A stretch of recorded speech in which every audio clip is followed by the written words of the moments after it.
Didier, expliquez-nous ce qu'est l'identité-vigilance pour vous et comment ça se traduit dans votre quotidien. Pour moi, l'identité-vigilance, ça veut dire être rigoureux à chaque instant. Je dois être tout le temps attentif pour éviter les erreurs et pas me tromper de patient, par exemple. Quand c'est possible, je demande au patient de vérifier son identité avec moi, donc je lui pose des questions. Dans tous les cas, je pense qu'il faut regarder son bracelet et puis son dossier patient surtout. Si je m'aperçois d'une erreur, je vais directement en informer l'infirmière référente. C'est elle qui s'occupe des modifications, pas moi. Le moment le plus risqué, c'est quand je dois déplacer le patient d'un service à l'autre. Il faut vérifier que ce soit le bon patient et bien communiquer avec l'équipe soignante. J'ai déjà été confronté à quelques cas un peu plus difficiles, notamment aux urgences. Une fois, un patient est arrivé et il parlait pas français. On a essayé de parler avec les mains et les yeux, et forcément c'était compliqué. Il était seul. Alors on a trouvé une collègue qui pouvait faire l'interprète.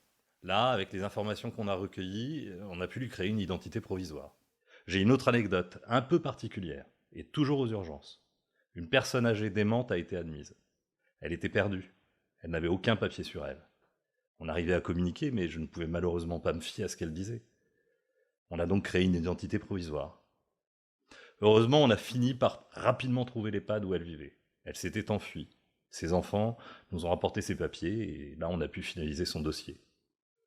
Si j'avais un conseil, ce serait de rester calme, quoi qu'il arrive. C'est quand on se précipite qu'on oublie une vérification et que les erreurs arrivent. Merci Didier pour ce partage et merci à vous pour votre écoute.